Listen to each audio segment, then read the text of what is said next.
अस्सलाम वालेकुम नाज़रीन। इस एपिसोड के शुरुआत में हम देखते हैं मंगोल कमांडर गोंचा और अलाउद्दीन को लेकर पड़ाव में पहुंचता है और घोड़े से उतरने के बाद उनसे कहता है तुम यहाँ पे उलुगचार का इंतजार करोगे, वो तुम्हारी बेअदबी का हिसाब लेगा। सिपाहियों ने पिंजरे में डाल दो, हिफाजत सख्त कर दो, कोई परिंदा भी पर ना मारे। तो अलाउद्दीन गुस्से से कहता है तुम्हारा हिसाब जल्दी लिया जाएगा, छोड़ो मुझे छोड़ो। मगर सिपाहियों ने खींचते हुए जिंदान में डाल देते हैं। जिंदान में बंद होने के बाद गोंचा परेशान होते हुए अलाउद्दीन से कहती है शायद बाबा समझते हैं कि हम पहुंच चुके हैं, अब हम क्या करेंगे, हम यहाँ से कैसे निकलेंगे। तो अलाउद्दीन कहता है कि हर मुमकिन कोशिश करेंगे कि हम फरार ना हो सकें। उलुगचार मुझे उलझाइतों के हवाले करेगा ताकि ये मामला हल हो सके। अब ये बाहर खड़े कुत्ते हमारे साय को भी तनहा नहीं छोड़ेंगे। गोंचा ये मुझे चाहते हैं, मैं तुम्हें कोई नुकसान नहीं होने दे सकता। मैंने ये कहने की इजाजत नहीं दूंगा कि उस्मान सरदार का बेटा कैद में मर गया, चाहे कुछ भी हो जाए। मैं लड़ते हुए शहादत को गले लगाऊंगा। नाज़रीन, इसके बाद हम देखते हैं कि कबीले में नीलोफर फातिमा के साथ सोफिया के पास आती है और अलजन से पूछती है अलजन इसकी तबीयत कैसी है। तो अलजन कहती है जख्म ज्यादा गहरा नहीं था। तो फातिमा कहती है मर जाना चाहिए था इसे, हम इस नागिन के लिए गम नहीं करेंगे।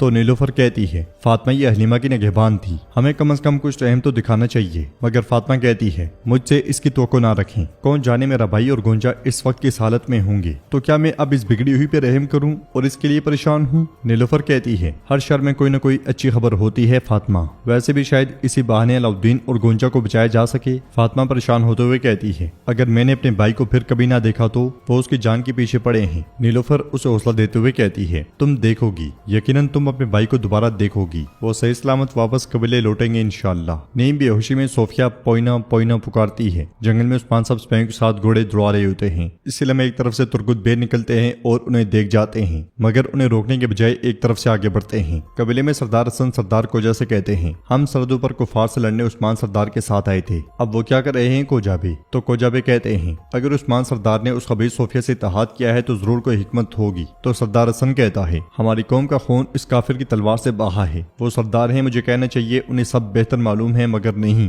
कोजाबे ये मामला कुछ और है। तो कोजाबे कहते हैं हसन साहब हमने अगर एक बार कुफार से जंग की है तो उस्मान साहब ने 1000 बार की है, वो अच्छी तरह जानते हैं कि क्या करना है और क्या नहीं। ऐसे वक्त में एक सरदार को एतदाल बरकरार रखना होता है, सब्र शर्त है हसन बे। हमें लोगों की तरह शिकायत नहीं करनी बल्कि अपने सरदार के साथ मजबूती से खड़ा होना चाहिए। अब अपने इस पुराने दोस्त की बात गौर से सुनो। मगर इसके बावजूद सरदार हसन मुतमईन दिखाई नहीं देता। जंगल से बेगम मंगोल सिपाहियों के साथ आगे बढ़ रही होती है। जेरकुतई और उरहान उसे देख जाते हैं। बेगम आगे बढ़ते हुए कहती है तुमने अपने एक बच्चे को छीन लिया मगर दूसरा अब भी मेरे पास है बाला। मैं कसम खाती हूँ कि मैं तुम्हें ऐसी अजियत में मुब्तला करूंगी कि तुम हर लम्हे मौत की दुआएं मांगोगी। बेगम के आगे बढ़ जाने के बाद उरहान जेरकुतई और सिपाही तेजी में उनका पीछा करते हैं। क्योमाज उरहान से कहता है ये शैतान अब भी मंगोलों की गुलामी कुत्तों की तरह कर रही है। जेरकुतई कहता है चलो जाकर इस शैतान का खात्मा करें, ये हर बार बिल्ली की तरह बच जाती है। मगर उरहान कहता है नहीं, जो इसके साथ हैं वो उलुगचार के मंगोल कुत्ते हैं, मतलब कि ये बेगम चुड़ैल उलुगचार के साथ मिल गई है। अब मौका हमारे हाथ में है, हम इनका पीछा करेंगे और इनके बिल में घुस जाएंगे। इधर उस्मान साहब कबीले पहुंचते हैं और घोड़े से उतरने के बाद आगे बढ़ते ही हैं कि सरदार कोजा और हसन बे उनके सामने आते हैं। उस्मान साहब उनसे पूछते हैं क्या उन्होंने आपके जख्मों का इलाज किया, क्या आप बेहतर महसूस कर रहे हैं। तो कोजा बे कहते हैं हमारे जख्मों का असल इलाज ग्लाडियोस और उलुगचार के बिल से आपकी कामयाब वापसी है मेरे सरदार। जवाब में उस्मान साहब कहते हैं तुमने ग्लाडियोस के सामने खूब डट के मुकाबला किया, मुझे अपनी सफ में तुम जैसे सरदार ही दरकार हैं, मैं तुम्हारा शुक्रगुजार हूँ। ये कहने के बाद उस्मान साहब जैसे ही आगे बढ़ते हैं तो सरदार हसन कहता है उस्मान सरदार और किसे अपनी सफ में देखना चाहते हैं। ये सुन के उस्मान साहब पलटते हैं और पूछते हैं हसन साहब क्या हुआ, जो भी कहना है साफ साफ कहें। तो हसन सरदार कहता है मेरा मतलब वो खातून है जिसे आपने हलीफ बना लिया है, जिसके हाथ शहीदों के खून से रंगे हैं, वो काफिर सोफिया, क्या आप हमें उसके साथ मुत्तहिद करेंगे। दूसरी तरफ नीलोफर फातिमा के साथ आगे बढ़ते हुए कहती है हम ये बात बाबा को कैसे समझाएंगे फातिमा, वो मुसलसल उस्मान साहब की जानिब बढ़ रही होती हैं। इधर उस्मान साहब सरदार हसन से कहते हैं अपनी हद में रहो, क्या तुम समझते हो कि हमारे शहीदों का खून और उनकी कुर्बानियां सिर्फ तुम्हें दुख देती हैं। क्या तुम समझते हो कि हम ना सोचते हैं ना हिसाब लेते हैं। सरदार हसन कहता है उस्मान साहब ऐसा क्या सबब हो सकता है जो एक तुर्क को काफिर से इत्तेहाद पे मजबूर करे। जवाब में उस्मान साहब कहते हैं तुमने जब मुझसे वफादारी का अहद किया था तो क्या सिर्फ तलवार लेकर जंग करने आए थे। हमारी दावत सिर्फ फतह हासिल करने की दावत नहीं है, हम यहाँ एक रियासत चला रहे हैं, एक रियासत। बेगम का सिपाही चुप कर यह मंजर देख रहा होता है। उस्मान साहब मजीद कहते हैं हम लोगों के लिए रास्ता मुतय्यन कर रहे हैं, लेकिन बाज़ औक़ात मुस्तकबिल की फतूहात के लिए हम जानते हैं कि हमें कुर्बानियां देनी चाहिए।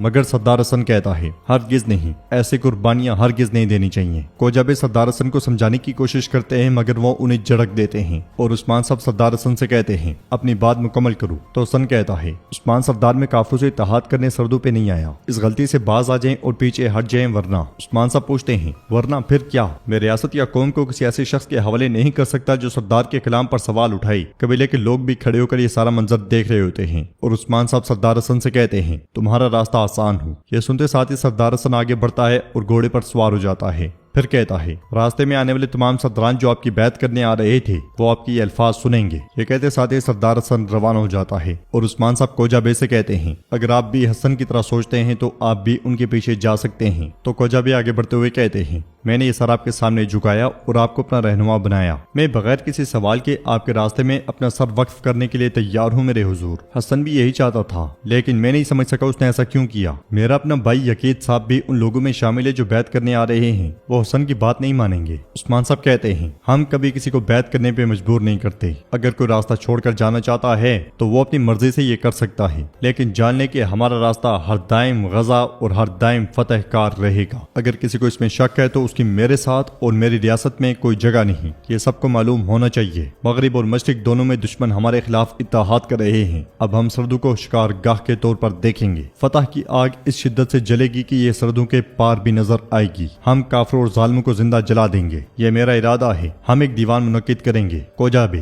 میری حکومت اور میری سرزمینوں میں تمام سرداران کو پیغام بھیجیں، میں ان سب کو اس عظیم دیوان میں دیکھنا چاہتا ہوں۔ کوجا بے سینے پہ ہاتھ رکھتے ہوئے کہتے ہیں جیسے آپ کا حکم۔ یہ کہنے کے بعد عثمان صاحب جیسے خیمے کی جانب بڑھتے ہیں تو نیلوفر اور فاطمہ ان کے سامنے آتی ہیں۔ انہیں پریشان دیکھ کر عثمان صاحب پوچھتے ہیں فاطمہ تمہاری ماں کہاں ہے؟ تو فاطمہ کہتی ہے حلیمہ نے قبیلہ چھوڑ دیا تھا، ماں اس کے پیچھے گئی ہیں۔ یہ سن کر عثمان صاحب پریشان ہو جاتے ہیں۔ دوسری طرف اورحان بیگم کا پیچھا کرتے کرتے منگول پڑاؤ کے باہر جا پہنچتا ہے اور علاؤدین کو دیکھ کر بہت خوش ہوتا ہے، پھر کہتا ہے اولوگچار میں تمہیں دکھاؤں گا کہ کائی کو کبھی قیدی نہیں بنایا جا سکتا۔ شامل کہتا ہے شہزادے اولوگچار یہاں نہیں ہے لیکن تدابیر سخت ہیں۔ جیرکتے کہتا ہے قریب جانا بھی خطرے سے خالی نہیں ہے۔ تو اورحان کہتا ہے 40 سپاہیوں کے ساتھ چینی محل پر چڑھائی کرنے والے عظیم فاتح کی روح ہمارے ساتھ ہے، اب اسی ایمان اور مقصد کے ساتھ ہم ان لٹیروں کا گھونسلہ تباہ کر دیں گے۔ شامل کے ماز سپاہیوں کو ساتھ لو اور عثمان صاحب تک خبر پہنچاؤ، چلو جلدی کرو۔ یہ سنتے ساتھ ہی وہ دونوں وہاں سے روانہ ہو جاتے ہیں۔ قبیلے میں عثمان صاحب صوفیہ کے پاس کھڑے ہوتے ہیں۔ صوفیہ کہتی ہے اولوگچار کے آدمی اس کے پیچھے تھے، بیگم اولوگچار کے لیے کام کرتی ہے عثمان صاحب۔ تو عثمان صاحب کہتے ہیں بیگم تم کب تک مجھے مارنے کی کوشش کرتی رہو گی؟ ہاں۔ صوفیہ کہتی ہے اس نے میری پوئینہ کو چھوا تو میں اس کی روح نکال لوں گی۔ عثمان صاحب کہتے ہیں بیگم صرف اولوگچار کی اتحادی نہیں ہے، کوئی اور بھی ہے، میں گلاڈیوس کی بات کر رہا ہوں صوفیہ،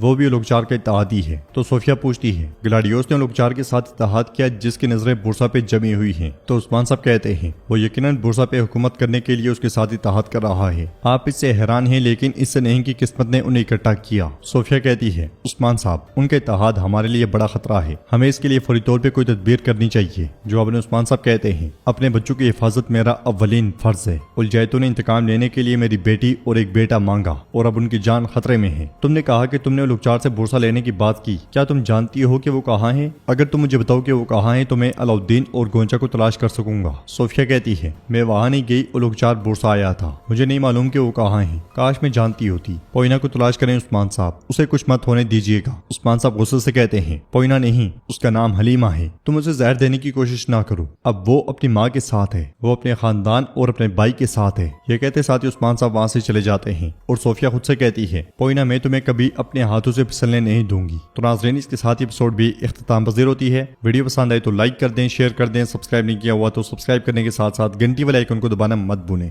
ملتے ہیں انشاءاللہ نیکسٹ ویڈیو میں، تب تک کے لیے رکھیں اپنا اور اپنوں کا بہت زیادہ خیال۔ اللہ نگہبان۔